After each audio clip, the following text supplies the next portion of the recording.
All right, so Baruch Hashem, it is a busy week in this year. We have Mentor's Mission, we have a Yarchei Kala, which is for the first time. So they're both going on at the same time. I'm glad I didn't miss this year. I'm so discombobulated with where I have to be. I walked into the center to give a share, and I see somebody else sitting there. And I'm saying, why? Someone take over my share. He says, you don't teach on Thursday. in the center. So I walked into the wrong room. So Baruch Hashem, at least I'm here. Just want to announce that the mezainis and the drinking is in honor of the arts, not of the art side, but at the end of the Yud Beis Chodesh of Simcha ben Marusa Miriam, whose yard site is actually next month in Chafaf Tammuz, but because of an Ibri Yor, this is the end of the Yud Beis Chodesh, the end of Avelis. We hope that B'Yashem Hashem you should only have Simchas Mikanu Lahaba, and that your father should be Zaycha to a very, very high Aliyah in Eilam HaEmes. And thank you for the food that you provided. We're looking at Perek Yud in the Even Shelaima. And the truth is we've been kind of stuck. We're moving extremely slow on this because the ideas are difficult to really integrate with other things that we know. The last thing that he mentioned is, that the Gra mentioned, or that the Even Shelaima mentions, B'Shem the Gra, two Nekudis.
But again, I have to admit, I still have a tzorechim, because if it's better for the tzaddik not to get the peiros in Olam Hazeh, then why should he get the peiros if there's harbeit tzaddik? In other words, why should he get it? And as mimanasha, if you're telling me it is intrinsically better for him not to get the peiros b'Olam Hazeh, which means Olam Hazeh benefits, so that he should do the mitzvahs mitoch tzar, then why should we ever give the peiros to the tzaddik, even if there's harbeit tzaddikim? It's almost as if the tzaddik is losing out because there's harbeit tzaddikim shebador. The tzaddik is losing out because he's toiv labrias. Okay, so these two little short seifim are a little bit difficult to reconcile, but again, just remember the teichen of them. Sif Aleph says, a tzaddik is eichel peiros b'Olam Hazeh only if there's harbeit tzaddikim shebador and he's toiv labrias. And Sif Beis says, a tzaddik is never eichel peiros. The peiros are given only lebanav. And the question is, how do you reconcile those two statements? Yeah.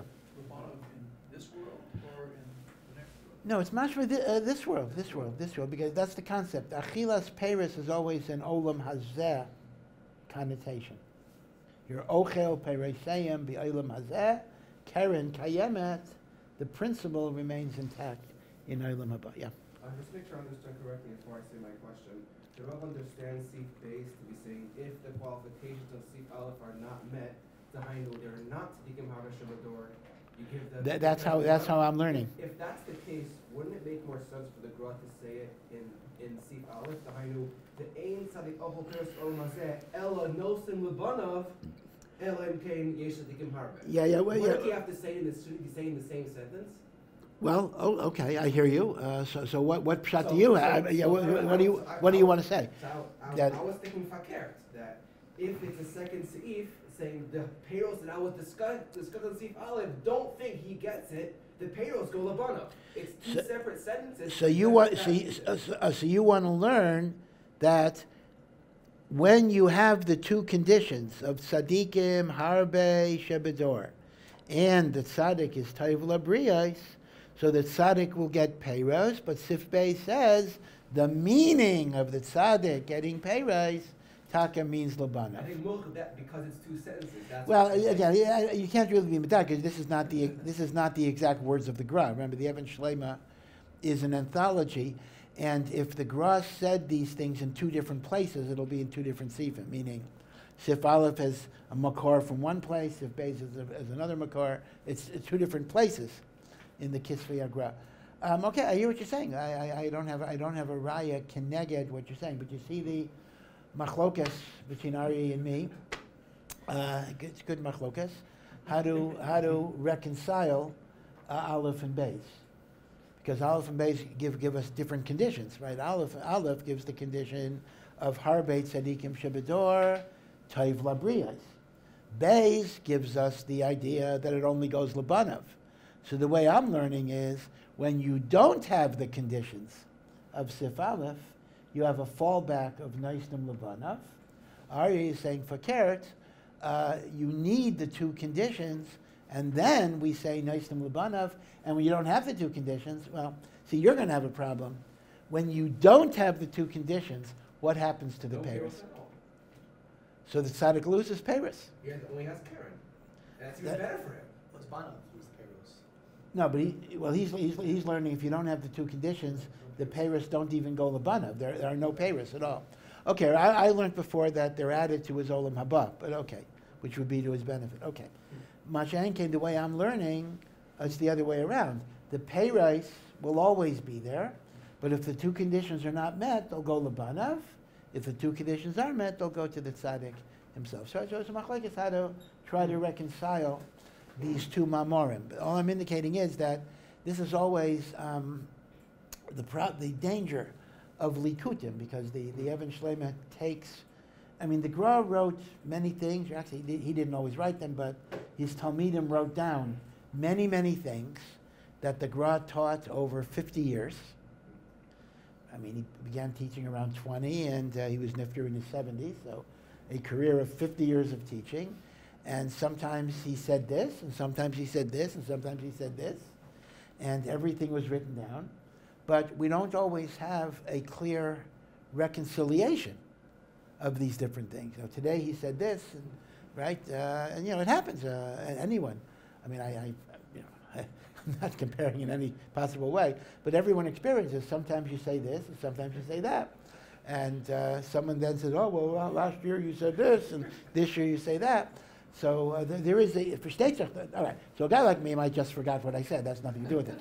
The Gra as a Dover Pashut certainly would have a yishuv, but he didn't always give us a yishuv. So that's why it's a little difficult to how to interpret. So I think it's a legitimate machlekes taka between us, how to understand the relationship of Sif Aleph and Sif Beis. Okay. So just be aware of the question and then the different ways you might interpret the two paragraphs. Okay, we then come to Sif Gimel, which is also a very, very general statement. Tzedakah u'mishpat.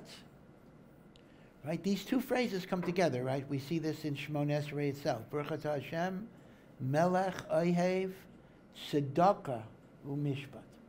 We'll translate the terms in a moment or so, but we see there's an idea of tzedakah, and there's an idea of mishpat, and the Gra says, quoted from Mishlei, tzedakah and mishpat, heim dalseis haTorah. They are the doorways, they are the gateways, or they are the doors, they are the way that you enter Torah, which seems to suggest that a person will not be able to really understand the meaning of Torah unless they are committed to a life of tzedakah u'mishpat. Right? The delas, the kenisa, the entrance point of Torah. And of course, keep in mind, the delas can function in two ways. A delas can let you in, and a locked door will keep you out. So it also implies the negative. If you're not Mekayim tzedakah u'mishpat, the delas is going to be locked. If you're Mekayim tzedakah u'mishpat, the delas is going to be opened. Now, let's read a little further, then we'll go back over this. It then continues, Sechar hatzedakah. Now this is this is presupposing a certain peiros in Olam Hazeh, which we just said tzaddikim may not get. But for people who are entitled to peiros, the reward of tzedakah is oisher. Right? This is interesting, mida keneged mida. If I'm willing to give of my money to help people in need, even though a person makes a cheshbon, oh gee, I'm spending money, you know, I'm losing money. Fakert, HaKadosh Baruch Hu rewards tzedakah with ashiras. Now, ashiras doesn't mean you'll be Bill Gates or Elon Musk. Some guys say that. I want to give tzedakah because I'm told I'll get rich if I give tzedakah. So, yeah, you'll be rich, but you know, rich can mean comfortable middle class. You know, that's rich for most of world history. That would be phenomenally rich, and the like. In fact, a middle class person is more matzliach than 75% of the world's population. China, India, Africa, you know, all of the people who don't have them. But anyway, tzedakah is a school for ashiras. Now, uschar hamishpat, emes, the reward of honest or true judgment is memshala, is rulership. So first, let's go back and just translate the terms. We talk about tzedakah, and we talk about mishpat. So tzedakah generally means the charity that you give to help poor people, although it is very interesting, that's been pointed out by many people, that tzedakah is obviously of the same shirish as tzedek. Now, tzedek is usually a term that means righteousness or justice, and it's almost an opposite of charity. The word charity in English means, oh, I don't really owe you anything, but I'm a nice person, I will give you charity. Tzedakah is a different idea. it becomes justice, it becomes righteousness, it becomes the right thing to do. Meaning, tzedakah is not stam, I'm a nice guy, so I give you something that you don't deserve. Lehepech, the ani has a right to tzedakah. In fact, the Gemara says, if HaKadosh Baruch Hu loves aniyim, why did he create them? Why did God make people poor? The answer is to give us the zechus of helping them. In a sense, the ani is doing you a taiva. The ani is doing you a favor by giving all of us, an opportunity to be mekayim, the inyan of tzedakah, which brings bracha into the world. It saves from mavis, tzedakah taso mimavis. All of these inyanim. It creates oisher. Now I do want to point out that some say that oisher can mean material wealth, obviously, but it can also mean a simchas hachayim, because Pirkei Avos says, Ezeu asher, who is a true asher, sameach b'chovei. So that's a pretty good bracha too. Don't people? It only means you'll be happy with life. No, I don't want that one. I want the money. Yeah. Well, no. If you had to make a choice, like let's make a deal, you have to make a choice. The truth is, simchas hachayim is a much, much, much bigger ashiras than wealth. What's your choice? Be a multimillionaire that's miserable, or be a poor person who has genuine simcha in life? The truth is, there really is. The choice is very obvious, right? So same thing with the Ramah, they say. The Ramah says, not by tzedakah, but the Ramah brings a very interesting minhag in Shulchan Aruch that you're only machabed a person with sandikais. To be a sandik at a bris, you only do it once. Why is that? Because the dimin is ketairis. Every day in the Beis HaMikdash, they would draw lots who would shech the tamid, who would be zorek the dam, etc. And one of the lotteries was for who would bring the ketairis that day. But it says the only kaihanim who were eligible for the ketairis lottery were people who never did it before, chadashim. Meaning if you had done it last year or 10 years before, you didn't do the lottery. Now obviously if there is nobody who never did it, so you include everybody. But if there are newcomers, only the newcomers get the zechus to do a lottery about ketairis. And I guess that would mean if there's only one newcomer, he gets it automatically. There would be no pious there. And the reason the Mishnah gives for that is that ketairis had a certain segula that you were blessed with wealth. So we want to spread the wealth. We don't want the same guy to keep on, getting the wealth opportunity. We want to spread the wealth. Now that's a Mishnah. That's a Mishnah Maseches Tamid. Says the Ramah, an extension of this, Sandekais is also Ma'asheres. And because Sandekais is Ma'asheres, just like Ketairis, you try to give it to a new person. If you're a person who has, you have more than one son, for every son you try to have a new person be a Sandek, that they should have the bracha of Ashiras. Now, there are really two kashas on this. Kasha number one is a kasha on a maisa. Harbe anashim are sandikoyim, and they're not zeichet to ashiras.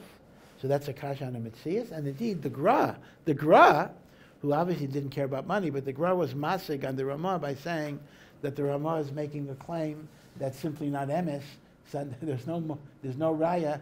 Sandikois is masheres, and we've seen many sandiks who are not ashirim. The second kasha you'll ask is on the din itself. L'chaira, Rav Chaim Kanievsky was a sandik, I don't know, thousands of times, maybe 10,000 times. The Stipler, Rebbe Yashiv, Gedalim are sandikim a million times. And even within a family, the grandparents are, unless you have like a gadol or something, but b'derech klal, you honor a grandparent with sandikais. And if Baruch Hashem, there are a lot of kids. Zaidi might be a sandik many times. But not necessarily for the same descendant. Or is it the grandfather has... Yes. And that grandson could probably use the same Zaidi once for his descendants. Yeah, well, that's going to be the question. So limitation number one is that some say the Ramah's chumrah is not that I can be a sandik only once. Rav Chaim Kanievsky could be a sandik 1,000,000 times. But a given father, when a father is machabed b'sandikais, he should be machabed a different person every time, right? So therefore, there's no problem, so to speak, with a zaidi being a sandik for different children, from grandchildren, from different sons or daughters, and the like. Okay, so that taka is emes. But Lamaisa, that's still not going to answer it, because Lamaisa, you actually do find that even the same son will be machabed the same Rosh Hashiva, many, many times, and often the same grandfather, his father or his wife's father.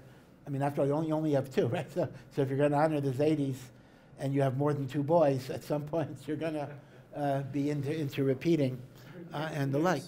Yeah. Feldman is the Sonic every time. Every time. Okay, I didn't know that. Okay, Beseder. Cover the Torah. So again, the poskim say that when you have a miyuchadika reason, a Rosh Hashiva, a Gadol, even a Zaidi, so the Ramaz rule doesn't apply. The Ramaz rule applies in a situation where you have no particular chashivas. You have a bunch of people who are like the same. So Mamela, you try to give it to a new person. But if there's a special chashivas, bichlal, we're not machmer, and we don't look at the Ramah as asering that. But then let's go back to the Graz earlier Taina though. It says, what do you mean sandiks masheres? So many sandiks are not rich.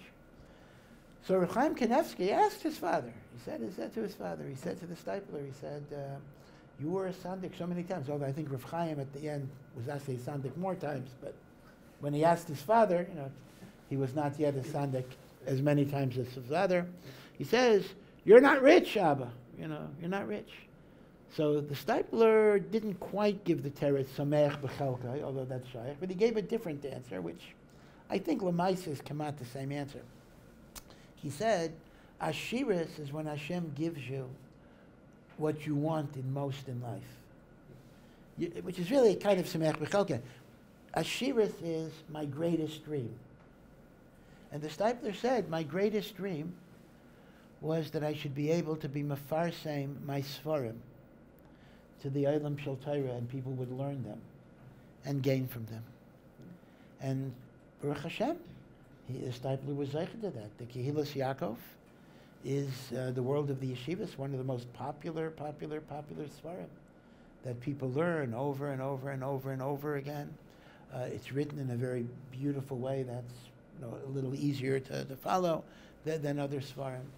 So Mamela, the stipler, said to his son that HaKadosh Baruch Hu was mezakim me with Ashiras because he gave me the thing I most wanted in life. Which actually means, according to that, if the thing you most want in life is money, although that's a big avla, Sandakais might make you rich in that way. But if your main shifa is Torah, then so still the Ramah makes sense that you want to spread the bracha to as many people as possible, but the bracha may not be money. The bracha might be Torah, the bracha Arbatzas Torah, and the like. I'll tell you something Rabbi Yashiv said about the stipend. Rabbi Yashiv, was a litvak. Rabbi Yashiv did not particularly enjoy miracle stories. They talk about tzaddikim, miracles, and this and that. So it's very funny because his daughter, Rebbetzin Kanievsky, Rav Chaim's wife, was a person who had kind of a mystical bent. She enjoyed telling Nisim stories. So there was a video talk at Chelamai Tzukis where the Rebbetzin and Rav Chaim visit Rebbe Yashiv. He was a widower then, so his Rebbetzin was not alive. And it's a long thing about the Rebbetzin is telling her father about some Maisa with the stipler that really wasn't a miracle, but kind of Mesiris Nefesh, where once there was a hole in his shoe, and it was raining in Bnei Brak, a heavy rain, and the stipler didn't want to walk because it would squeeze water, because of a hole, squeeze water out of his sock, and it might be schita, and it might be libun. So there was no place to sit. So he stayed on one foot for 2 hours. Now, he lifted up the foot and stayed still. For 2 hours. What a maifas, what a miracle. Only a person, who is totally Moser to HaKadosh Baruch Hu. Hashem would do a miracle, l'mayla min hateva, that he could just keep his foot raised for 2 hours in the rain, when he's 80 years old already. So she's telling a story. She has other miracle stories at the Stipler Ruach HaKodesh. So Rabbi Yashiv, said, okay, those are nice stories, but he says the Grester Nace, the biggest nace, is how the Stipler, even when he was so filled with Yisurin Nairoim that he could barely talk, was miyageya in Torah till the very end of his kaipas. That's kind of a Litvisha type of nace story, in which he says he wasn't interested in supernatural stories here and there, but the fact that his yagia b'Torah, he says, was l'mayla min hagvul. And he said the following. He said, people know the Stipler is godless from the Kilush Yaakov. He said, the Kilush Yaakov is tipa min hayom. The Stipler wanted to present things that B'nai Torah could understand. So he wrote like a little bit. He says, the Stipler's real Ian and Shalita, he says, was many, many, many more times than the Kilush Yaakov said. Rabbi Yashiv said, this may have been humility on his part. I would talk and learning with the Stipler. He says, after 5 minutes, my head would be hurting. I can't really, I don't know. I'm not saying it's true, but Rabbi Yashiv said, I couldn't follow after a while. It was so involved and so deep and so intricate.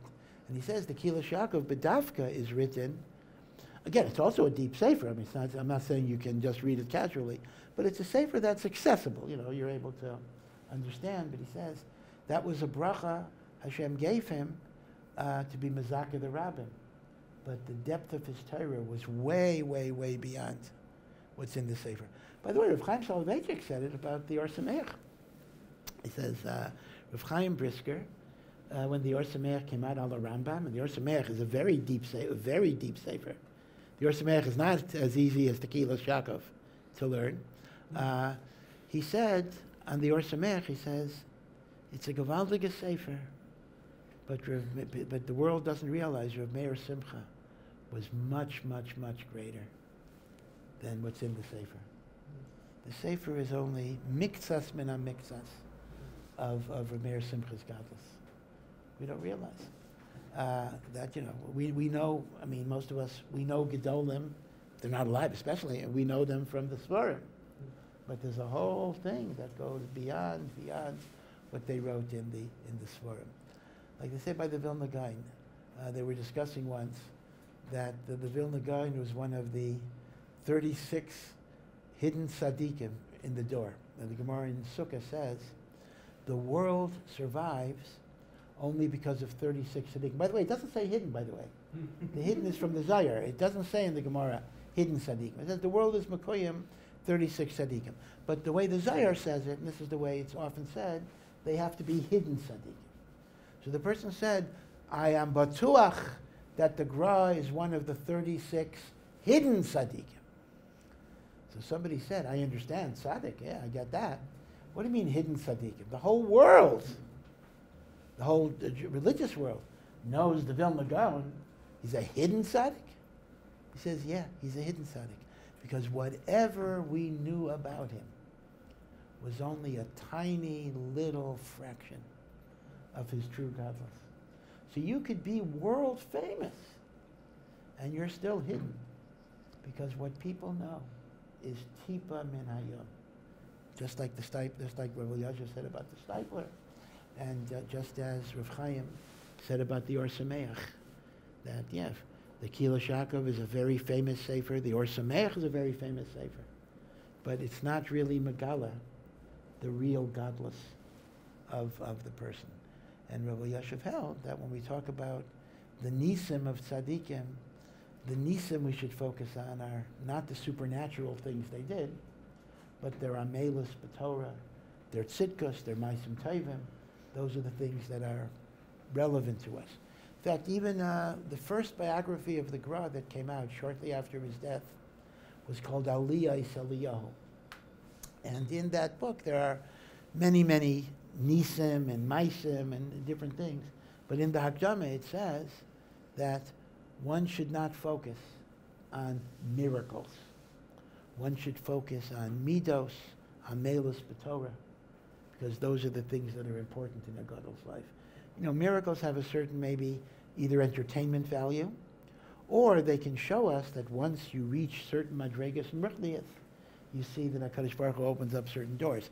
But the miracles are not what's important. What's important is what were the predicates, what were the foundations that allowed those miracles to happen. The Torah, the Midas, the Masim Teva, that is what you have to learn from a gadol. All right, so going back, so we have tzedakah. So tzedakah is the charity that brings you ashirus. And then we talked about what ashirus represents, okay? And that's the sechar of tzedakah. And then there's a sechar of mishpat. Now, what is mishpat? Bichlal, what is mishpat? It's a little hard to understand exactly. The word mishpat means judgment, and it often means justice. But l'chaira, it normally refers to a dayan. I'm a dayan. I have to paskin b'mishpat, according to the halacha. Right, the Torah says, don't take bribes. The Torah says, don't show favoritism. Don't favor the rich against the poor, or don't favor the poor against the rich. L'chaira, this is generally a direction to a dayan. And in fact, in Shemona Esrei, it's talking about Hashiva Shevtenu Kavari Shaina. What are we doing? We're praying that Hashem should restore the Sanhedrin and all of the Batei Din, right? In order to have justice in the Derech HaTorah. And we ended, Hashem is Ohev Tzedakah Mishpat. So l'chaira, he says like this. So l'chaira, mishpat is normally a function of a dayan. So how do I apply that to me, right? I'm not a dayan, you're not a dayan. What does mishpat mean? So b'pashtus, therefore, mishpat outside of a dayan situation is that you live your life in accordance with the standards of the Torah. That would be honesty in business, not cheating, not stealing. Now again, if this sounds pashut, this sounds like kleinerkeiten, that's not true, because dishonesty, gezel in some form, is the Gemara says that ruban begezel, miutan be'arayas. Baruch Hashem, and maybe it's not even true today either, but the Gemara says, in the time of Chazal, only a minority of people sinned with gilui arayos. Yes, some do, but Baruch Hashem, miutan be'arayas. Ruban, most people, are chayte begezel. Most of us are guilty of stealing. Now, what does that mean? Most of us don't rob banks. Most of us are not going to go into somebody's drawer and take their money. Right, so we're not gazlanim in that way. But gezel has many, many subtle forms. First of all, there's even things like gezel shina, right? You keep somebody up at night. They say b'shem the Chafetz Chaim, although I never saw it inside, that gezel shina is more chamor than gezel mammon. I steal your money, I can pay you back. I steal your sleep, can't make up lost sleep really, because even if you sleep a little more the next night, but then maybe whatever damage was done. So there's gezel shina. But then there's all sorts of things that are gezel. You're at work and you make personal phone calls, or you use office supplies. I use paper clips for my thing, even if it's pachas mishava pruta, even though there's no chiyuv of hashava, but it is a ma'aseh gezela. Even pachas mishava pruta. Person plays, putting aside the general problem with computer games, but a person plays solitaire at work. That's considered to be, it might be gezel from the employer. Ad kedei kach, the Gemara says something that we don't follow today. That if you're a payil that is paid by the hour, so, and you also get paid for your lunch, right? Your hour lunch, you get paid.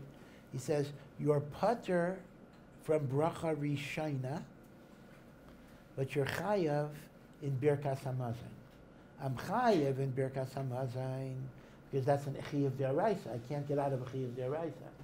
But I'm pater from bracha rishayna because since bracha rishayna is midrabanan, the Rabbanan didn't want to be mechayev me to make a bracha because that would cause a hefsid to the balabayas by extending my lunch break by the amount of bracha rishayna. Now, how long does it take to make a bracha rishayna?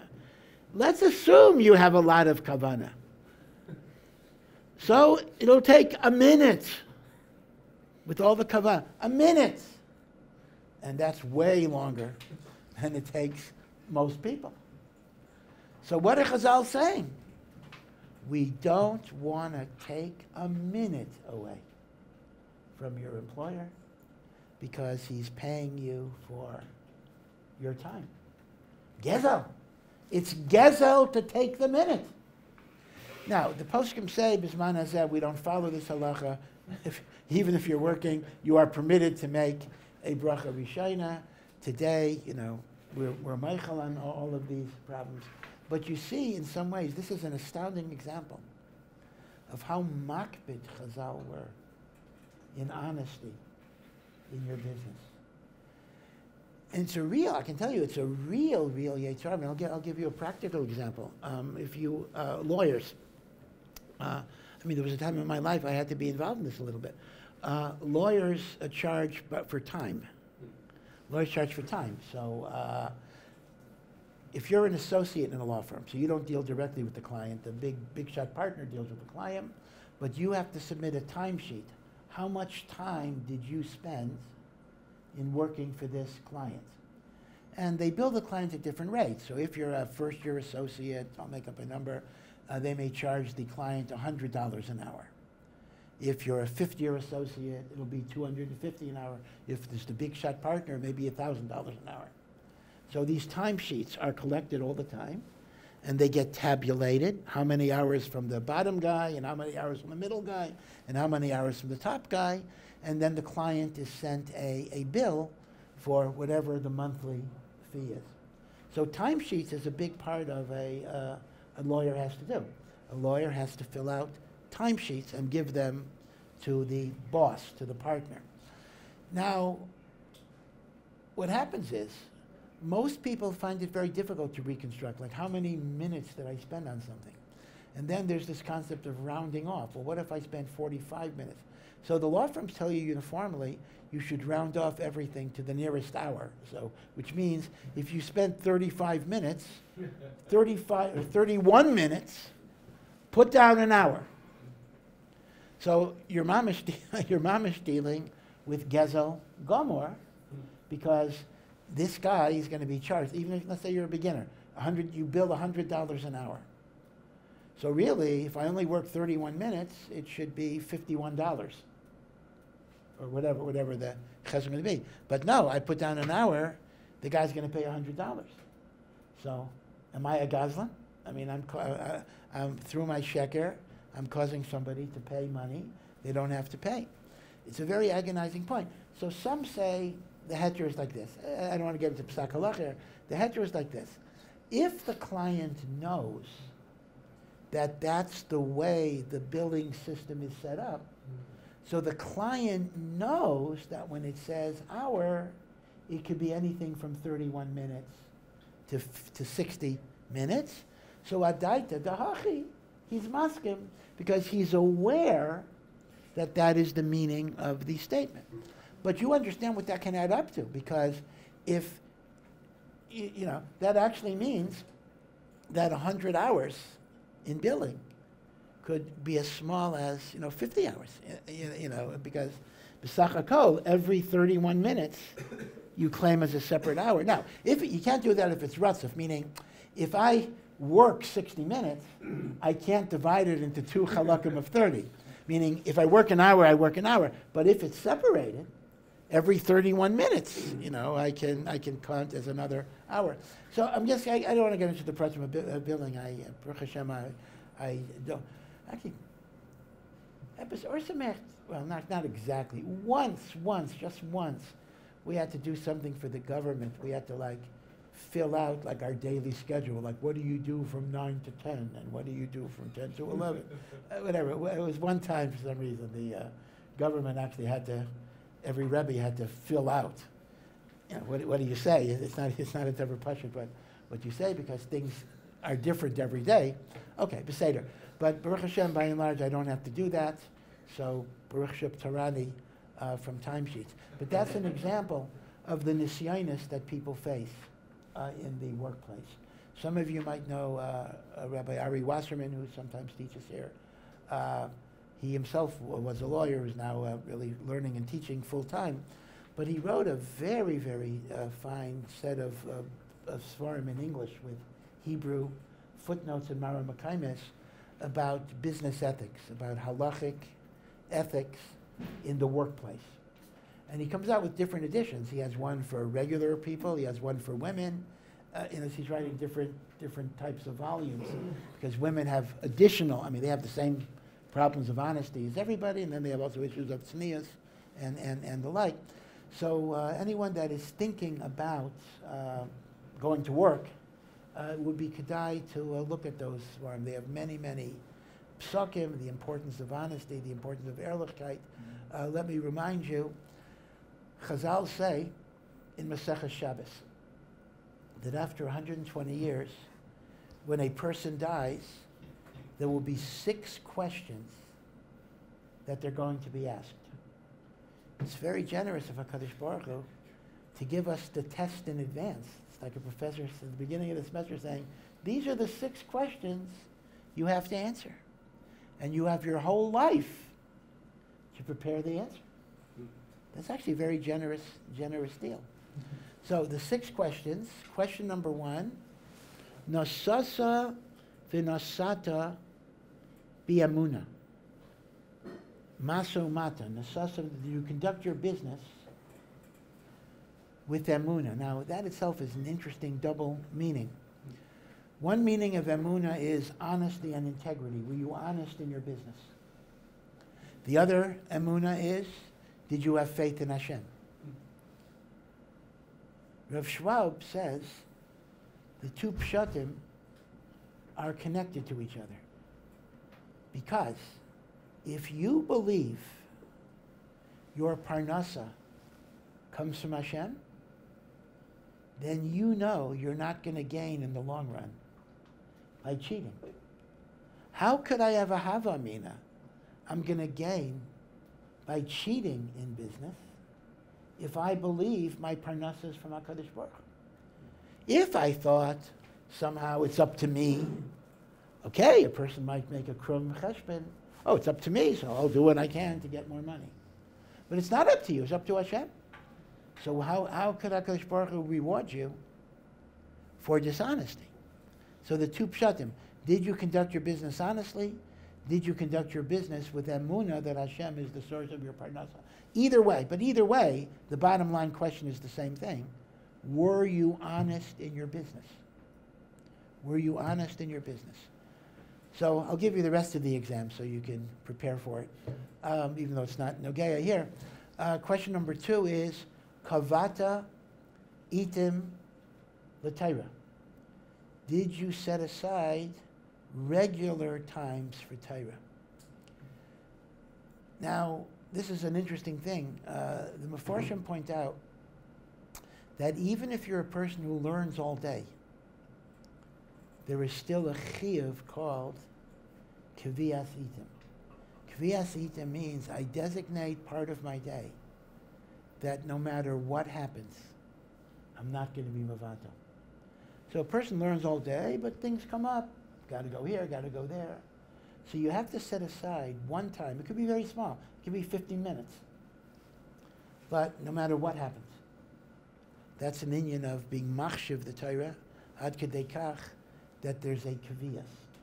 So when a person says, let's say you're in the working world, you don't have all day to learn, so you learn whenever you can. That is good.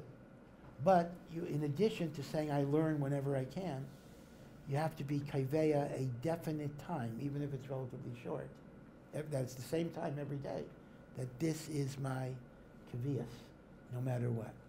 They also say, another element of this, that kaviyas means to make it permanent. Chayk v'lo yavar, be koveya. But it's interesting that in the language of Tanakh, To be kaiveya means to steal. Kaiveya is a lashon of gezela. You find this in Tanakh. To be koveya is to be geizel.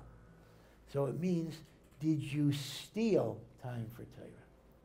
Because people have excuses. You know, well, why didn't you learn? I said, well, I have excuses. I had jobs. I had parnasa. I had things happening with my family, different things. But the answer is, you got to steal time for your Torah. I mean, think about it. No matter what you're doing, if something is important enough, God forbid, a person's parent died. You know, you're not going to say, oh, I have to, I have a business meeting today. I mean, there are things that are so important that you stop. It says, Torah has to be that way as well. You steal it. Even if you don't have any time at all, you make the time. You steal it. This is reminiscent of a famous funny Maisa, but I think Rabbi Yisrael actually said it. Somebody asked Rabbi Yisrael Salanter, I only have half an hour a day to learn. Should I learn Gemara or should I learn Musar? Rabbi Yisrael Salanter said, Vad I learn Musar.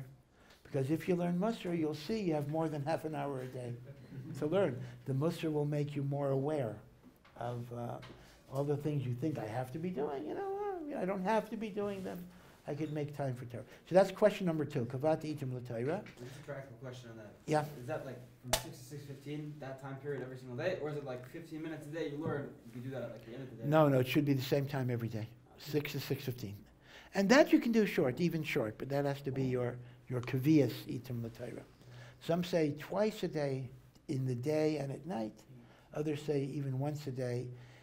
Again, Talmud Torah is day and night, that's true, but the kaviyas itim, even one time. Now, question number 3, Asakta b'pirya v'rivya. Did you try to have children? Asakta, because once again, it doesn't say kiyamta, did you fulfill pru'urvu? Because that's not within a person, that's totally an Hashem, but did you make the hishtadlus to be makayim pru'urvu? That's how important it was. Asakta b'pirya v'rivya. The next one is, 4th question, is also very interesting. Sipisa liyeshua. Now, what is sipisa? Did you eagerly wait for the geula of Mashiach? Not did you believe in Mashiach, but were you yearning for Mashiach? Hishtaikikas for Mashiach.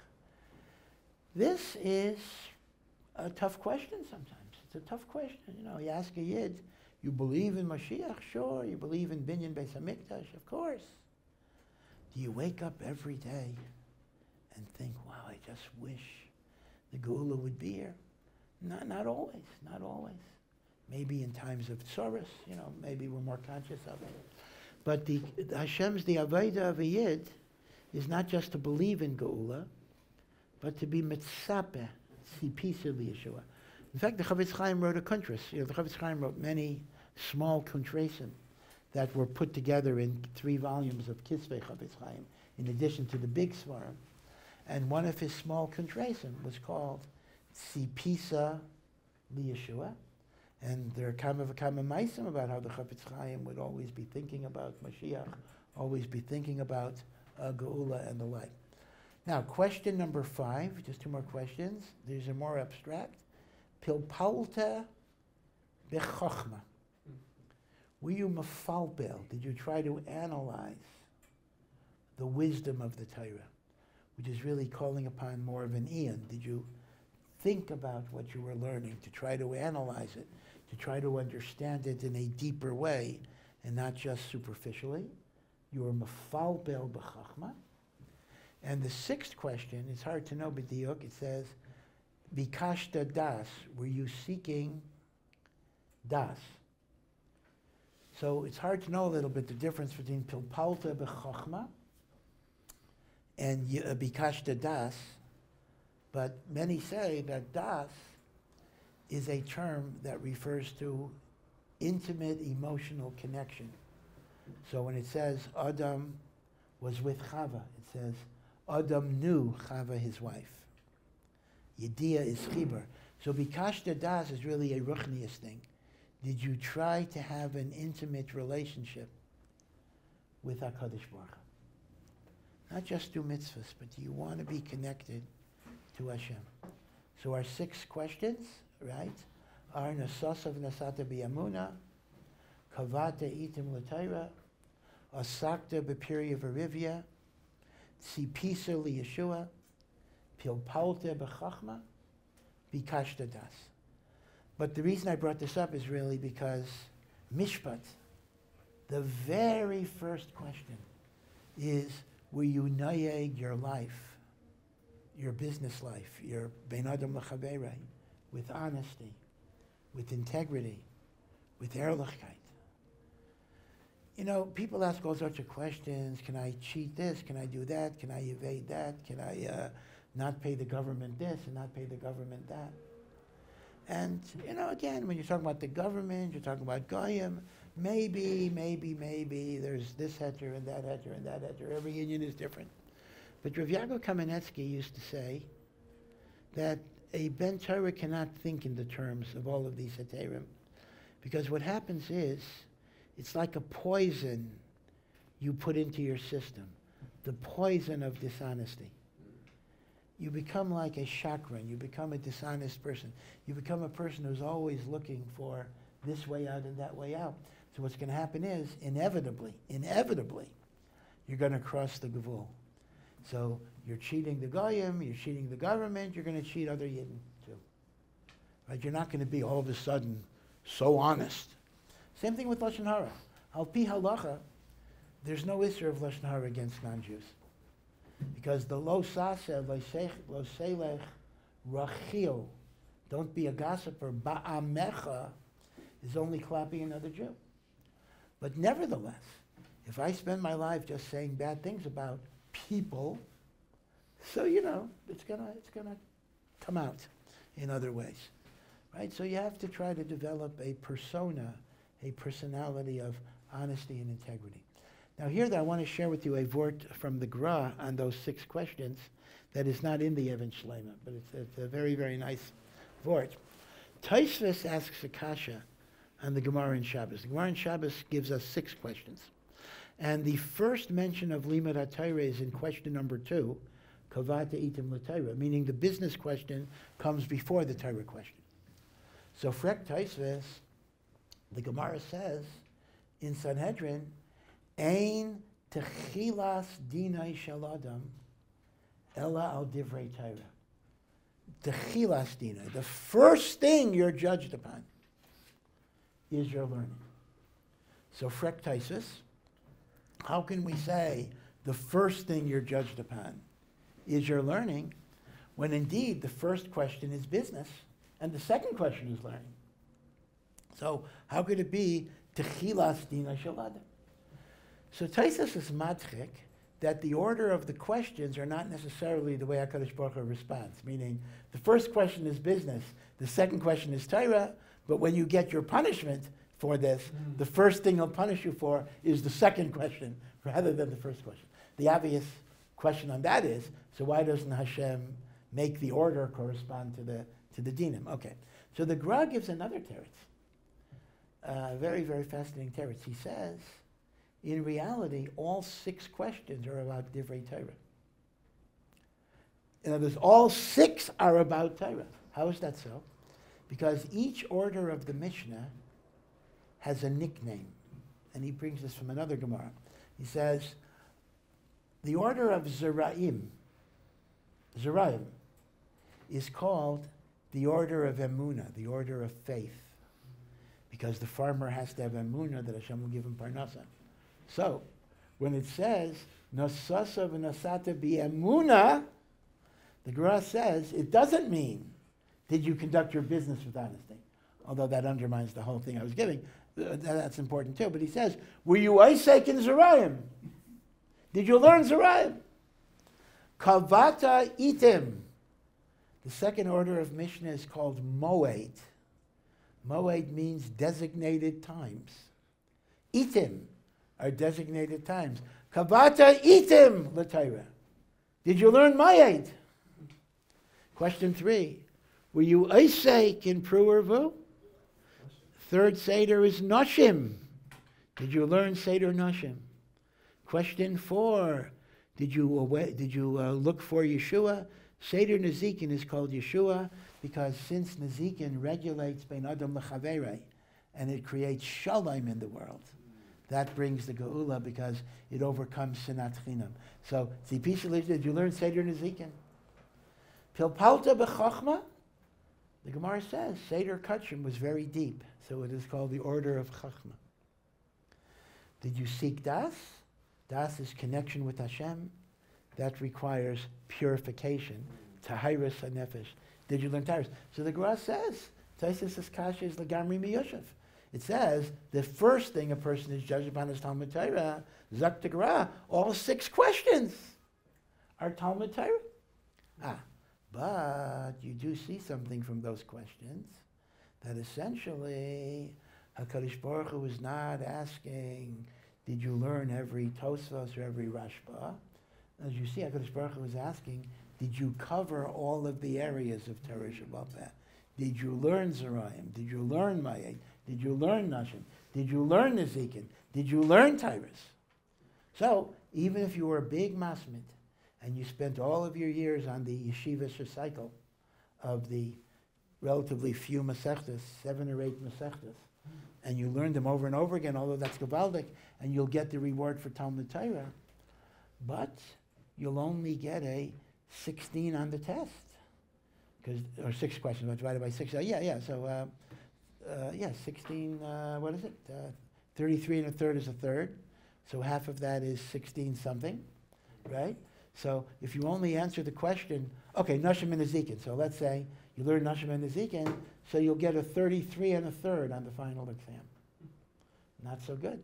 So really, it's an important argument here, based on the gross interpretation, that a person has to try to learn all of the chalakim of the Torah Shebal Peh, Zerayim, Mayed, Nashim, Nezikin, Kachim, Tyrus. Now, Baruch Hashem, L'Zecher Rav Rakmel, Zechreinu Livracha, the Yeshiva made a Siman Mishnah. So it was pretty amazing. I don't know who took on Kalim, Ho'olos, Negayim, very, very shver Masechtas. But it's a good thing. A person should try to find some way to learn those Masechtas. And even if you're not going to be able to do it Be'iyun, the Hakdama to the Tzlach. The Tzlach is the Neidah B'Yehuda, his Chidushim on Brachos, or Tziyayin L'Nefesh Chaya, Tzlach. So the Hakdama of the Tzlach was written by his children, his sons, but they gave a mashal, and I think they said in the name of their father, in which he gave a mashal to a family that was stranded on a desert island. They were on a ship, and the ship crashed, etc., and they were on a desert island. There were no Sfarim, they had nothing. So what the father would do is, the father would draw pictures in the sand of Aleph, Beis, Gimel, and different Nekudos. This is Aleph, and Aleph with a line under it is A, and Aw, and O, and U. And he did this over and over and over again, till all the kids could recognize every letter of the Aleph Beis and all of the Nekudos. But the kids didn't understand, like, why are we doing this? Every day we're going over these nonsense syllables that don't make any sense. And then after many years, they were rescued. And immediately they saw books, they saw Sfarim. And all of a sudden they could read them. And they could understand them because they knew how to read. And then they understood that all of the hachana, all of the preparation that seemed meaningless and having no purpose, was the mafteach that allowed them to understand a whole world of things. So says the Neidah B'Yehuda, Nakdama to the Tzlach, in truth, the madrega of our learning in Eilam Hazeh is like learning Aleph Beis. The A and the U and the O, we don't fully understand what it is. But it's the mafteach that we're zocha to understand the Torah in Olam Haba. And therefore, the only Torah you will understand in Olam Haba is the Torah that you learned in Olam Hazeh at whatever level you did it. So, I learned Maseches Brachos, whether I did it thoroughly or even superficially, in Olam Haba, I will have a deeper understanding. Now, of course, it's still commensurate. I mean, I'll make up a number. The number just... Let's imagine Olam Haba is 1,000,000 times more than here. So, once again, if my learning was at a very low level, so 1,000,000 times is going to be Gavaldic, but it'll be 1,000,000 times low level. If it's a higher level, it'll be 1,000,000 times higher level. But whatever it is, anything you do in this world is very, very inferior, and Olam Haba will allow you to Havana. But those things that you did not learn in Olam Hazeh, you will have no shaykhus in Olam Haba. You didn't learn Zerayim in Olam Hazeh, you're not going to have any connection to it in Olam Haba, because it's only what we do here that gets. And that's why B'dafka, the questions have to be on all of the Sidorim. Maybe not so much because it's a sin, but the angels have to determine what you have access to in Olam Haba, meaning a checklist. If I can't check, the Malach cannot check the 6 boxes, you will have a limited subscription. Right? You don't get a full access to the database or whatever it is. And apparently that's a chisaron. The neshama is going to have a tsar that it doesn't have a shaykhus to those chalakim of Torah. So that's the chiddush. But in a sense, this whole word of the Gra is not where he's going here, because here he's emphasizing mishpat, which is honesty in business, and he's saying tzedakah and mishpat are dalsei satira, and then he says the olam hazeh reward for tzedakah is ashiras, and then he says the olam hazeh reward for mishpat, for honesty and justice, is you will be given memshala. You will be given authority. Now, this is a bit of a vague term, but if you have a reputation for honesty, people will turn to you to manage their affairs, or maybe to be a dayan, etc., because they know that you can be trusted to do the right thing. That's memshala. Now, the question is that a reward? Is that a sechus necessarily? A person might not want to have those things. When Yehoshua went to Moshe Rabbeinu, when Eldad and Medad are giving nevuas about Moshe dying, so Yehoshua runs to Moshe and says, Adoni Moshe, kilaim, throw them in jail, put them in jail. And Moshe Rabbeinu said, according to Chazal at least, on the Chumash, he said, no, I have a better solution. Give them communal responsibility, and that'll destroy them automatically. Moshe knows that from his own. Give them tzorchei tzibur, and that'll be enough to kind of ruin their lives. So in a sense, memshala is not what we seek in the world, but still it's a certain respect that people have for ehrlichkeit. Honesty generates a certain respect in the world. And that's also a getter of a sechar that a Kadosh Baruch Hu gives you, that you have that shame type. Now, one final nakuda, and that is, we talk about mishpat and tzedakah. So the Gemara asks the kasha, l'chayra, these are opposites. Mishpat means I follow the law, the din, whatever it is. Tzedakah, I do extra. So what is it, mishpat or tzedakah? So the Gemara gives an amazing example. The Gemara says, if I'm a dayan, I'm sitting on a beis din, and Ruvain is suing Shimon for money, and I am mechayev Shimon to pay Ruvain, kedid. So here's what it says. To Ruvain, I've done mishpat. I'm giving Ruvain what he justly deserves. To Shimon, I'm doing tzedakah, because I'm giving Shimon the sechus to be freed of money that he's not supposed to have. That's a chesed that I matzil a person from being a ganav. So the guy who gets his money, that's mishpat.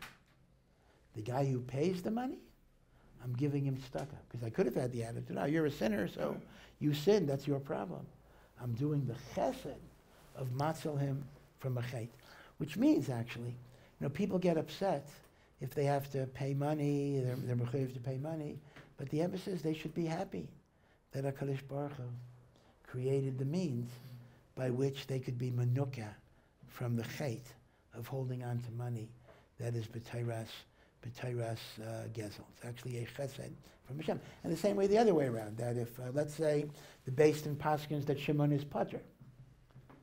So Shimon is getting mishpat, and Reuven is getting the tzedakah of not getting money that al pi din he shouldn't be getting. So Baruch Hashem, Reuven says, I'm not a gazla, I'm not taking money that I'm not entitled to.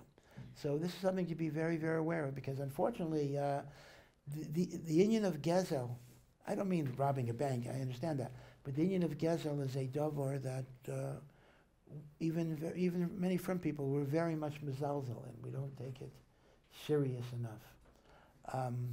No, the Chafetz Chaim would not sell a sefer until he went through it page by page by page to be sure there's no printing mistake or there's no blank pages in a sefer.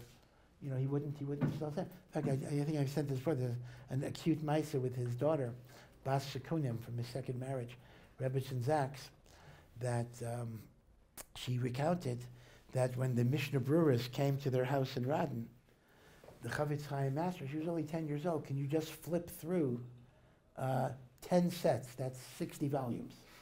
Just flip through to be sure there's no blank pages. And just, flip, it doesn't take that long really. And she said, she was going out to play. Even the daughter of the Chafetz Chaim said to her father, I can't do it now, I'm going out to play, but in 3 hours, I can do 10 times the amount. All right, so the Chafetz Chaim says, okay, for gesund. So she goes, she comes back 3 hours later, and there are 600 volumes. So she says, Abba, what's going on? You wanted me to look at, 10 sets? You gave me 100 sets. He says, you said you could do 10 times more. He says, you can't lie. You said you can do 10 times more, you got to be makayim your words. And she wrote that the Chafetz Chaim was not makbid on kavod from his children at all. They could sit in his chair. There was no union of kavod b'chlal. But he says the two things he was very makbid on is he was very makbid on lashon hara, as you could guess, obviously. But he was also very makbid on sheker. He says, you don't lie. You say you're going to do something, you have to do it. God's seal is emes. A yid has to follow HaKadosh Baruch Hu. So this is an example of his hakpada on emes. But it's emes in the other way too. It's emes that she had to do what she said, and it's emes that he wouldn't sell a sefer without being sure there was not a blank page. Okay, we'll stop here. Have a good Shabbos.